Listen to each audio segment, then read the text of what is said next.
Today, I'm excited to speak to you about what it's like being autistic in academia, a topic that isn't discussed as much as it should be, considering how common it is for neurodivergent people to pursue research-related careers.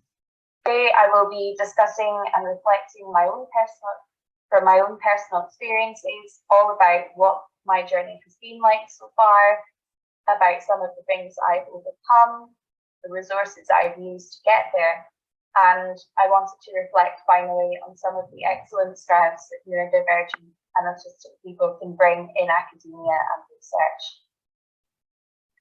Before I go into it, I wanted to start by sharing this quotation, which many people in the autistic community will already be familiar with.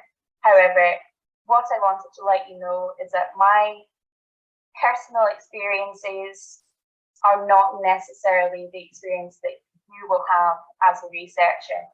When you've met one autistic person, you've met one autistic person. And in many ways, this can be said about PhD researchers more generally. When you've met one PhD researcher, their journey, their approaches, their workflow will differ to another PhD student. So I want you to reflect on this when you are giving yourself a hard time and about your progress, and when also you're considering your own journey and reflecting on my advice. Firstly, I am autistic myself, being diagnosed at 7. I previously worked for 6 years in a youth group supporting young people aged 5 to 18, accessing different public spaces, including museums. I conducted a master's in museum studies at Glasgow University, and then took a year out for my PhD to work at the National Autistic Society as an information analyst, which I have continued to work with since. One of the most common questions I get asked as a researcher is what it is like doing a PhD while autistic, because a lot of people don't realise how common it is for neurodivergent people to pursue PhD research. The follow-up question is, how do I manage? So in order to answer this, I wanted to reflect on some of the things I realized once I started my PhD, so from my first year. The first big thing that I realized is that doing a PhD is nothing like doing an undergraduate or master's taught degree. During these, there tends to be a set structure in place, be it class times, be it specific deadlines. A PhD is far more self-driven. You have support from your supervisors, but setting yourself up in a new routine that's fixed by yourself for yourself can be quite a daunting task. Next, sometimes it can feel a bit like you live on an island where not many people have the directions to meet you. So again, usually PhD projects can be quite individual to you, particularly in the College of Arts, where it generally is individual research as opposed to more science-based, where you may be part of a research team. That can be quite challenging when you come into a new environment. It takes a lot of time to familiarize yourself with the patterns in your new university, and during that PhD process, feeling a bit like you're on an island and coming into something completely new can take a while to get used to and adapt to. The next thing I realized is that imposter syndrome, so feeling like you don't belong in a particular place, is particularly intense at various points throughout your PhD. Feeling like maybe I'm not the right person to be doing this, feeling like there are other people that might be doing similar things or doing things better, and really giving yourself a hard time. When you're neurodivergent, you probably already do this as part of your daily masking and as part of comparing how you socially interact with others. I know that's the case for me. And feeling that imposter syndrome in your everyday life, and then feeling that in your work life and research, can make it even more difficult. The next thing Again, it ties with all of the things so far, is that some days you feel extremely productive where you're able to get lots done, we hyper focus, and other days feel like there's very little progress that's been made, or that something that you've done and felt very positive about in the past actually needs to be redone. It can really feed that feeling of imposter syndrome and really impact your workflow if you don't take a step back from it. But the thing is, this is a very normal process in PhD research, and that's something it took a while for me to realize. And finally, a lot of the structures in place in academia aren't built for neurodivergent minds. For example, that expectation on lots of networking, on the ability to naturally get up and present and field questions can sometimes be so daunting. And this is especially surprising given the fact there's so many neurodivergent people in academia. So what can help? I've already started discussing this whilst we were discussing the previous slide, but I think these are some of my key tips that I would recommend, not just to neurodivergent students, but to every student. Firstly, not to compare your work style to others and to focus on what works for you. Like I said, everyone works so differently. Some people may find it easier to engage in work in the morning, whilst others are night owls. Some people work in solitude, whilst others prefer to work in an environment where there are other people there who can keep you on track with that kind of social accountability. There is absolutely no right or wrong reason or way of working as long as it works for you. The next is keeping track of what you've already done. So a lot of people focus on making to-do lists, and these can get quite daunting and quite long fast. But it's really important that you keep track of exactly what you've done already to remind yourself that actually you are making progress on your PhD journey. And also to help when you're writing up later, it's useful to have that list. Next is taking breaks and not waiting until you're nearing burnout. This, again, is something that I think a lot of researchers can benefit from. There's often a lot of pressure, usually from ourselves, but often also from others, to continue producing work. But realistically, no person can work at 100% all of the time. There will be days where you need to take time out. There will be periods where you need to adjust your workflow in order to make sure that it is not overwhelming you to the point that you can't do any work. The next one is to reach out for help.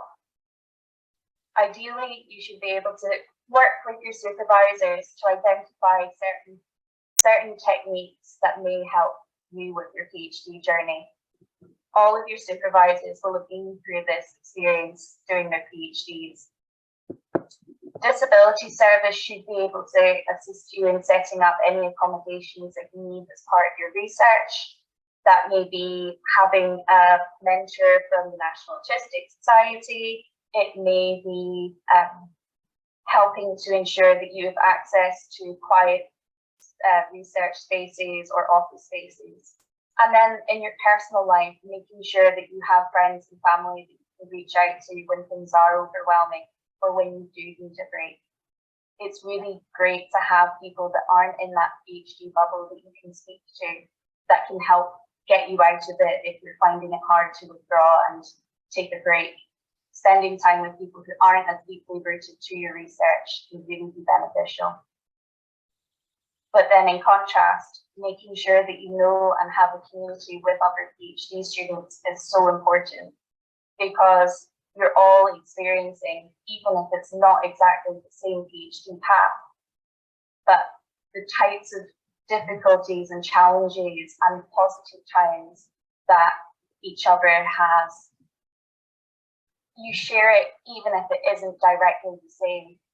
And it's so helpful having someone that you can speak to and ask advice of who's maybe experienced similar things, or can maybe give you some advice based on something that they know themselves. And finally, and I think really importantly, making sure you set boundaries between work and your personal life. Because in academia and in work, it can be really easy for these things to cross over, particularly if your research is something that you are incredibly passionate about and maybe considered one of your focused interests.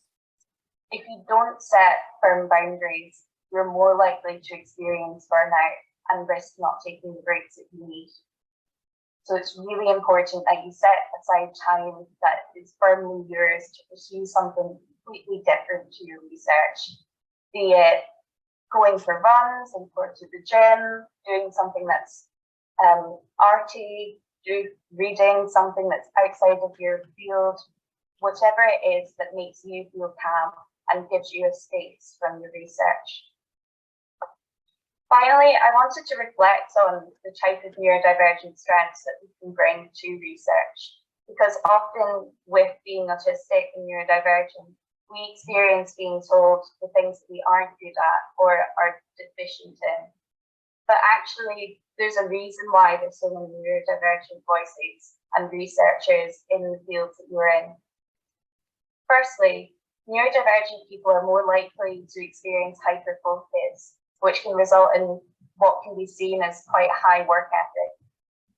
Our abilities to focus so deeply and be so committed to the things that fascinate us and interest us is often an asset in research. The passion that we bring to what we do and the types of things we discuss and bring us neurodivergent or autistic joy can help to engage other people. Being able to speak about the things that really interest us can really help to engage others, and it becomes very clear in the type of work that we produce. Kind of a follow-up is the fact that so many neurodivergent people have grown up researching whatever it is that interests them, be it connected to what they're researching now for an interest.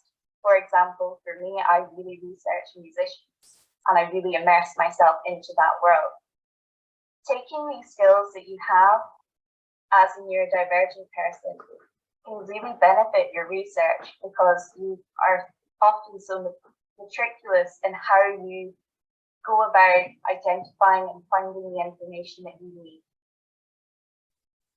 There are lots of unique ways that neurodivergent people process information, and this can help with coming up with new ways of seeing and understanding things that people haven't quite realized yet.